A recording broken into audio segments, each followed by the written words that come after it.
Hey, Fred Minnick here, and I'm about to jump head first in Four Roses yeast when I get into the 2021 Four Roses limited edition small batch. Giddy up!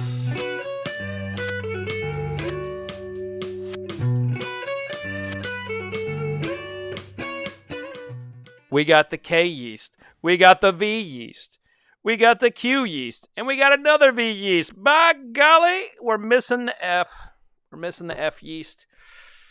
And we're missing another one too. But the F yeast is my favorite. If I don't see the F yeast, I suddenly start getting very upset because that's my favorite yeast in the whole thing. But K is my number 2. So Four Roses was not sold in the United States for a long period of time.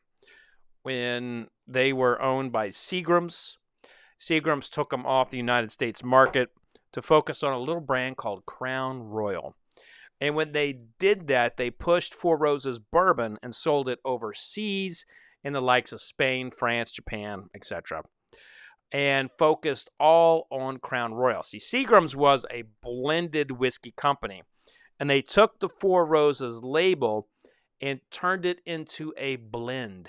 Not the kind of blend we see like from Barrel or Stellum or High West or some of these. We're talking about a blend that has a predominant amount of neutral grain spirit in it. So we would consider this rot gut by today's standards, and with the likes of like Kessler's or something like that. So when they Seagram's sells Four Roses to the Japanese company Kirin, they had a big goal in mind, and that was to bring the Four Roses bourbon back. They had 2 Bourbon Hall of Famers leading that charge. My friend, and he had since passed, Al Young, great brand ambassador. He was a plant manager, but he was the heart and soul of Four Roses and carried the torch of Four Roses unlike, anybody. And then you had the passionate, the powerful Jim Rutledge, one of the greatest distillers of all time. Jim Rutledge, you could throw him out in the woods and he'd probably make a still out of a tree and make the best dadgum whiskey that you could possibly have in the woods. He's one of those guys, just an incredible distiller. They start bringing stuff back in the 2000s, winning award after award after award after award.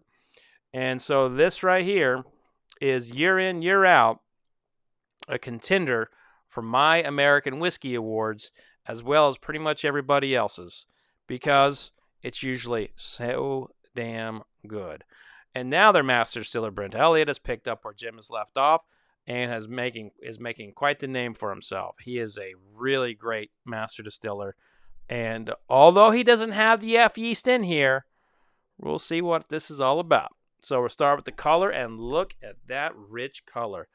Now, in the description, you're going to see more about this product, including proof. If you'd like to learn more, click in the description and check it out.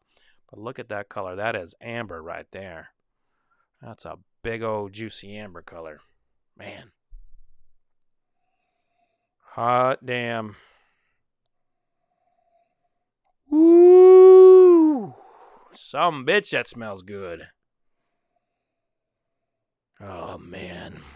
Just give me some caramel, cinnamon caramel already, why don't you?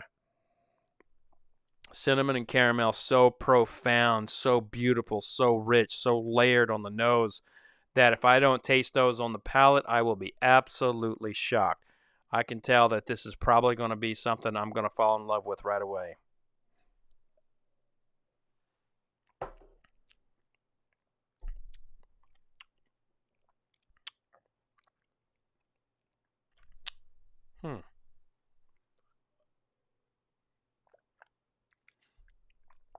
If I tasted this without knowing it was Four Roses, I wouldn't think this is Four Roses.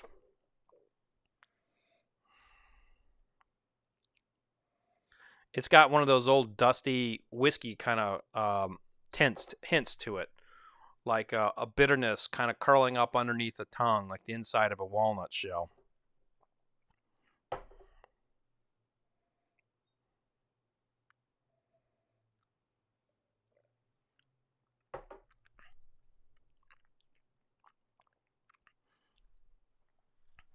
So it's definitely good, maybe very good, but the palate does not match the nose.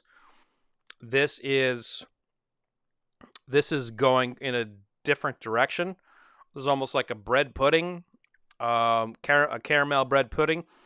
There is a slight hint of cinnamon in here, but not as prevalent as was on the nose. And there's like some really rich tobacco notes, some dark chocolate, definitely some almonds, and kind of like a like a like a shell, of a pecan or shell of a walnut, but it's got some nutty structure to it. I mean, this is one that everybody hunts. This is one of those that they don't need anybody's help to sell. It is a perennial all-star, and it's just not to me as good as last year's or the previous year's. This first couple tastings here, I'm definitely finding it to be good. It's good. It's not exceptional. That nose had me thinking that this was about to be exceptional, but this definitely has this has something. It's almost like there's I said bread pudding, but there's some grainy structure here. Maybe it's like a rice. I'm gonna taste it again, but I feel like yeah,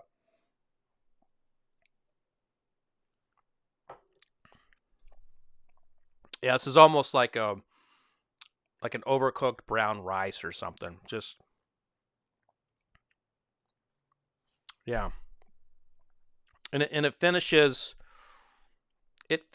pretty decently with like a hint of chocolate, but there's something in this combo that's not working for me. It's not the nose is great.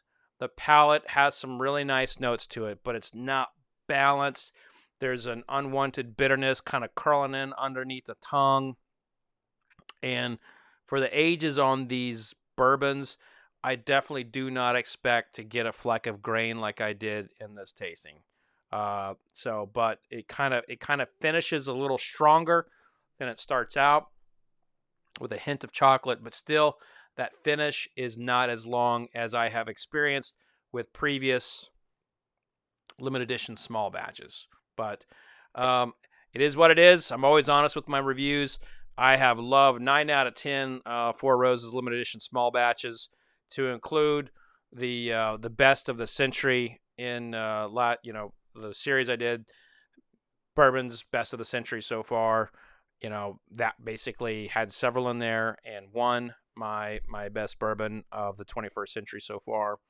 But this one's just not at that level. And maybe I have really high expectations, but I think everybody should have high expectations. But that's going to do it for this tasting. If you would like to subscribe and see more honest reviews, I'd appreciate that.